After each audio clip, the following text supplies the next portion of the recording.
Assalamualaikum warahmatullahi wabarakatuh. Perkenalkan, nama saya Wingga Wulandari. Saya mahasiswa Pendidikan Sejarah Fakultas Keguruan dan Ilmu Pendidikan Universitas Riau dengan NIM 20051111079 kelas 4B. Nah, di mana di dalam video kali ini saya akan menjawab beberapa pertanyaan sebagai memenuhi tugas UAS Sejarah Asia Selatan dengan dosen pengampu Bapak Nurdiansyah MPD. Baiklah, di dalam video kali ini ada beberapa pertanyaan yang akan saya jawab, yaitu pertanyaan pertama, coba saudara uraikan sejarah kolonialisme dan dinamika konflik India dan Pakistan pasca kemerdekaan kedua negara. Nah, di sini terlebih dahulu saya akan membahas tentang sejarah kolonialisme. Kolonialisme ini berasal dari kata kolonus yang artinya menguasai. Jadi kalau dapat kita artikan bahwa kolonialisme ini adalah sesuatu usaha yang dilakukan oleh suatu negara untuk menguasai wilayah-wilayah di luar negaranya untuk mendapatkan suatu keuntungan yang lebih besar bagi keuntungan negaranya. Kemudian kolonialisme ini sudah berkembang sejak abad ke-15 dan pada saat itu terjadi revolusi industri di bangsa Eropa.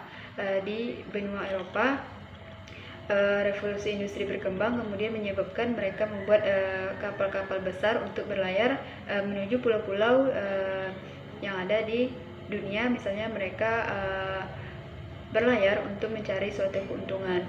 Nah, berawal dari runtuhnya koloni barat, yaitu ditandai dengan jatuhnya Konstantinopel pada Turki Utsmani.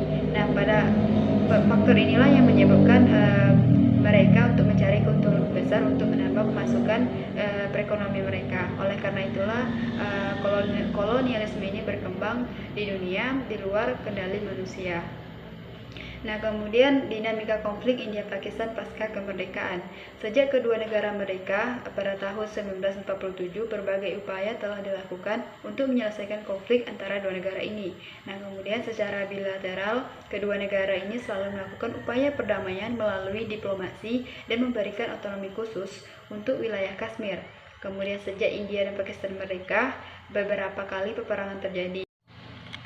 Faktor utama yang menyebabkan antara Pakistan dengan India ini berkonflik itu adalah perebutan wilayah Kashmir, di mana Kashmir ini itu adalah wilayah pemisah antara India dengan Pakistan pada tahun 1947.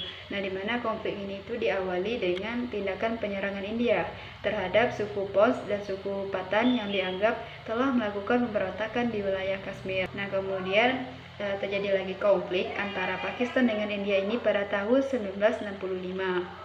Dengan terjadinya konflik lagi pada tahun 1965 itu menandakan bahwa resolusi yang diberikan oleh PBB itu adalah gagal. Kemudian konflik tahun 1965 ini itu sendiri terjadi akibat adanya ketidakpuasan antara penyelesaian masalah Kashmir. Nah, kemudian faktor-faktor ketidakpuasan itu terjadi karena adanya kegagalan diplomasi, kemudian pembangunan militer India yang begitu besar, serta adanya usaha yang dilakukan oleh India untuk mengintegrasi wilayah Kashmir Pakistan ke wilayah India. Nah, kemudian terjadi lagi konflik pada tahun 1971. Adanya gencatan senjata pada tahun 1966, hubungan antara India dan Pakistan itu mulai meredah. Namun, hubungan antara India dan Pakistan ini mulai menunjukkan ketegangan lagi pada tahun 1971. Kemudian ketegangan yang terjadi antara India dan Pakistan ini sebenarnya dipicu karena adanya konflik internal yang terjadi antara Pakistan Timur dan Pakistan Barat, di mana konflik ini itu dipicu karena ketidakmampuan pemerintah Pakistan dalam memberikan kesinambungan kehidupan antara Pakistan Timur dengan Pakistan Barat. Oleh karena itulah Pakistan Timur memisahkan diri dari Pakistan, yang kini disebut dengan negara Bangladesh. Nah, kemudian serta faktor-faktor perbedaan antara Pakistan Timur dengan negara Pakistan, di mana terdapat beberapa perbedaan seperti bahasa, sosial, kultur budayanya, kemudian juga agamanya. Nah, kemudian juga perbedaan politik, ekonomi, dan militernya juga ikut mengaprah konflik internal ini. Nah, kemudian selanjutnya itu adalah konflik India-Pakistan pada tahun 1999. Nah, di mana meskipun hubungan antara India dan Pakistan ini pasca lepasnya Pakistan Timur itu relatif aman, kemudian Namun hubungan keduanya ini kembali meningkat pada tahun 1999. Nah, di mana adanya gerakan separatisme di wilayah Kashmir. Nah, konflik ini itu sering disebut sebagai Perang Kargil. Nah, di mana perang ini itu jadi di distrik Kargil. Nah, kemudian Pakistan sendiri berencana untuk menjadikan wilayah Kashmir sebagai bagian dari wilayahnya terlebih sejak terpisahnya wilayah Pakistan Timur. Selanjutnya yaitu pertanyaan yang kedua mengenai uraikan peta pemikiran sejarah terbentuknya negara Pakistan dan peran Muhammad Iqbal dalam perjuangan kemerdekaan Pakistan. Nah, Pakistan ini adalah sebuah negara baru di tanah kuno Asia Selatan, yaitu wilayah yang saat ini menjadi negara Pakistan negara yang menjadi negara Pakistan ini memiliki sejarah ribuan tahun lamanya.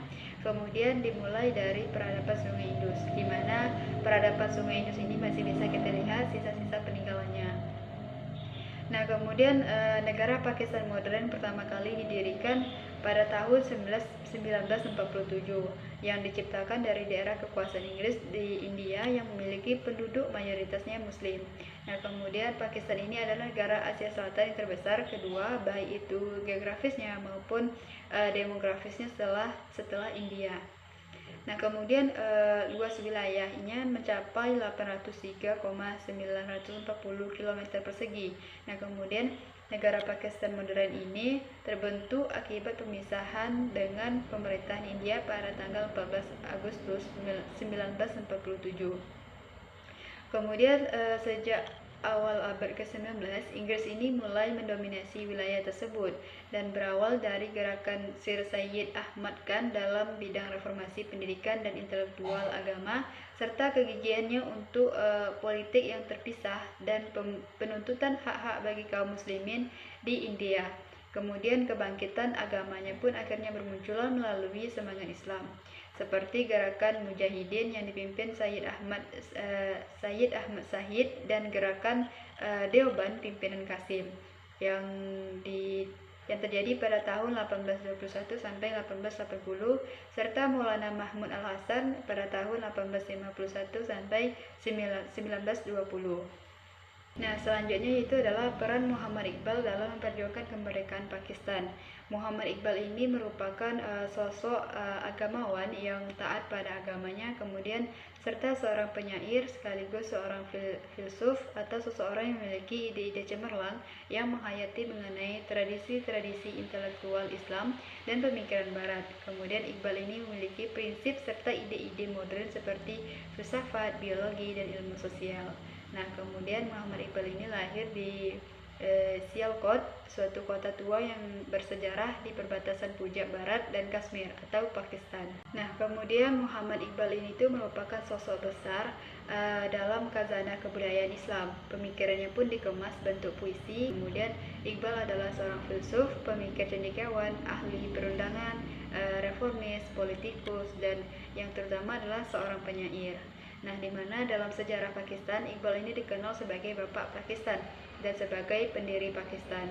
Nah, dikarenakan banyaknya hasil tulisan-tulisannya dan sebagai pendiri Pakistan. Nah, kemudian di mana Muhammad Iqbal ini itu berjuang untuk umat Muslim yang ada di Pakistan, sehingga beliau ini mendapat gelar yaitu dengan sebutan Bapak Spiritual Pakistan. Kemudian di dalam sejarah Pakistan, Iqbal ini dikenal sebagai Bapak Pakistan dan sebagai pendiri Pakistan dikarenakan banyaknya hasil tulisan-tulisannya yang diproyeksikan sebagai seorang nasionalis Muslim.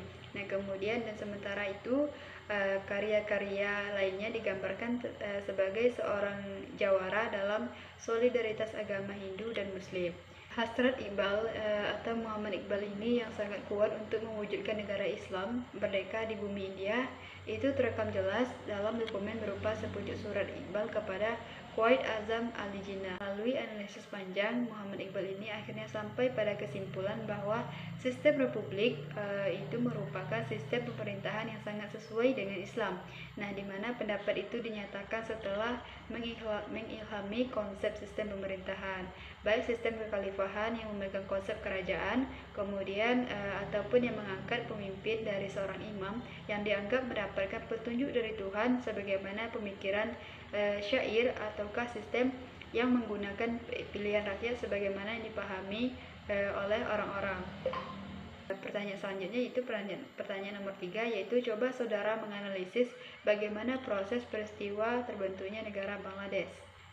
Pada awalnya negara Bangladesh adalah bagian negara Pakistan dan Pakistan adalah bagian negara India. Nah, Pakistan memisahkan diri karena berbeda keyakinan agama. Kemudian Pakistan ini dibedakan menjadi Pakistan Barat dan Pakistan Timur. Karena sulit terjadinya komunikasi dan Pakistan Timur tidak mengalami kemajuan, sehingga Pakistan Timur ini memisahkan diri dari Pakistan dan membentuk negara baru bernama negara Bangladesh. Nah, di mana Pakistan Barat itu dengan resmi berdirinya negara Bangladesh di bawah dukungan India. Berdirinya dari negara Bangladesh ini itu tidak pernah terlepas dari yang namanya perjuangan para tokoh-tokoh yang ada di Bangladesh. Nah, diantaranya itu adalah Sheikh Mujibur Rahman, kemudian yang terpilih sebagai Presiden Bangladesh. Nah, kemudian perbatasan Bangladesh ini ditetapkan melalui perpisahan India pada tahun 1947 Masehi. Kemudian negara ini merupakan sayap timur Pakistan atau Pakistan Timur yang terpisah dari sayap barat sejauh 1.600 km. Kemudian perbedaan politik, bahasa, ekonomi, kemudian juga menjadi salah satu faktor pemecahan atau perpecahan yang berujung pada meletusnya perang kemerdekaan pada tahun 1971. Dan pendirian negara Bangladesh ini kondisi setelah kemerdekaan itu ditandai dengan kelaparan, kemiskinan, kemudian huru-hara politik, juga korupsi atau kudeta militer. Nah, kemudian pada tahun 1950-an itu kelompok militer dan pegawai sipil. Perpecahan tersebut disebabkan oleh beberapa faktor, yaitu yang pertama disebutkan faktor geografis. Ditinjau dari geografisnya, letak antara Pakistan Barat dengan Pakistan Timur itu sangat berjauhan, sehingga jaraknya mencapai ribuan mil. Nah, kemudian sehingga jalannya komunikasi antara Pakistan Barat dengan Pakistan Timur itu sulit dilakukan. Kemudian faktor selanjutnya itu adalah faktor politik. Setelah pembunuhan Perdana Menteri pertama Pakistan, yaitu Liaquat Ali Khan pada tahun 1951, kekuatan politik itu mulai dipusatkan pada Presiden Pakistan. Selanjutnya yaitu faktor ketidakseimbangan militer, antara penempatan militer yang tidak seimbang antara Pakistan Timur dengan Pakistan Barat, sehingga disebabkannya divisi infanteri di Pakistan Timur. Selain itu juga di ketidakadilan pembagian biaya pengembangan militer untuk perang India-Pakistan pada tahun 1965. Hal inilah menjadi pemicu pecahnya Pakistan menjadi Pakistan Timur dan Pakistan Barat, atau disebut dengan wilayah Bangladesh sekarang, menjadi suatu negara baru. Nah, kemudian faktor bahasa. Penggunaan bahasa Urdu sebagai bahasa nasional itu merupakan bahasa yang digunakan oleh Pakistan Barat, sementara Pakistan Timur menggunakan bahasa Bengali. Nah, kemudian selanjutnya itu adalah faktor ekonomi pada wilayah Pakistan. Karena sebagian besar wilayahnya berupa pegunungan, namun di Peshawar dan Mardam atau dua distrik yang subur di provinsi itu terdapat berbagai bahan mentah untuk industri, kemudian memungkinkan memperoleh tenaga listrik yang murah. Nah, selanjutnya itulah di Peshawar terdapat sebuah pabrik gula, dan di Mardam pada tahun 1950 juga didirikan pabrik gula yang akan memenuhi sebagian besar dari kekurangan gula di Pakistan Barat. Nah, karena banyak perbedaan seperti bahasa, pakaian, kemudian cara hidupnya dengan Pakistan Barat, maka saat itu timbul keinginan untuk memisahkan diri dan memutuskan hubungan dengan Pakistan, sehingga dari beberapa faktor tersebut menimbulkan tekad bulat rakyat Pakistan Timur untuk memisahkan diri dari Pakistan Barat. Baiklah, kita masuki ke pertanyaan yang keempat, yaitu uraikan serta analisis hubungan strategis bangsa Asia Selatan, India, Pakistan, dan Bangladesh dengan negara kita Indonesia, yaitu di pasca kemerdekaan sampai dengan saat ini. Nah, secara historis Indonesia dan India itu memiliki kedekatan kultural sehingga berpotensi untuk menjalin kerjasama yang saling menguntungkan. Sebenarnya tidak hanya India, dengan negara-negara Asia Selatan, Indonesia pun mempunyai hubungan di bidang bilateral maupun di bidang lainnya. Kemudian yang pertama itu adalah hubungan strategis antara Indonesia dengan India. Kedua negara ini memiliki persamaan dalam hal keberagaman budaya, agama, kemudian suku, bahasa, dan suku bahasa daerahnya. Kemudian selain itu, populasi kedua negara ini pun mempunyai jumlah yang sangat besar. Indonesia dan India itu merupakan dua kekuatan ekonomi di Asia. Kemudian selanjutnya hubungan strategis antara Indonesia dengan Pakistan. Dalam sejarahnya, Presiden RI pertama yaitu Insinyur Soekarno tercatat melakukan 6 kali kunjungan ke Pakistan. Hampir semua kepala negara Republik Indonesia berikutnya juga pernah melakukan kunjungan ke negara yaitu Pakistan.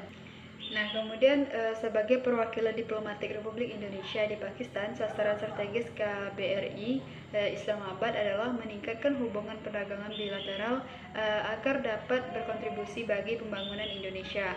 Nah, kemudian sasaran strategisnya itu tersebut diterjemahkan ke dalam fokus diplomasi ekonomi dengan target memperluas pangsa pasar minyak sawit ke kawasan dengan Pakistan. Kemudian selanjutnya itu adalah hubungan strategis antara Indonesia dengan Bangladesh.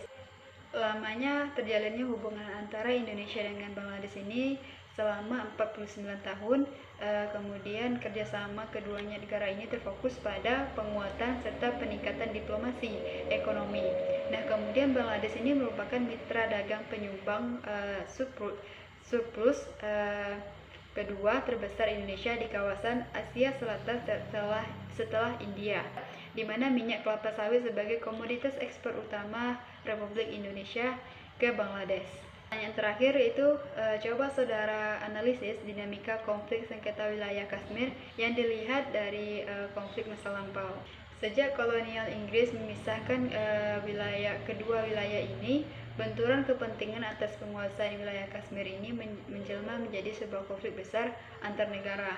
Nah, konflik sengketa Kashmir ini itu tidak terjadi semata-mata karena perbuatan kekuasaan atas suatu wilayah, namun terdapat beberapa kepentingan yang kompleks menjadi latar belakang terjadinya konflik yang berkepanjangan. Konflik ini berawal ketika India dan Pakistan ini resmi berpisah sejak diumumkannya kemerdekaan kedua belah pihak pada tahun 1948. Nah, kemudian perpisahan ini itu pemisahan kedua negara ini itu membawa dampak yang berkepanjangan, yaitu mengenai daerah perbatasan, terutama daerah Kashmir, dan India ini memperlakukan penguatan pajak kepada Pakistan apabila ingin menggunakan aliran Sungai Indus. Kemudian pungutan pajak yang tinggi membuat Pakistan ini ingin menguasai wilayah Kashmir dan Sungai Indus secara utuh.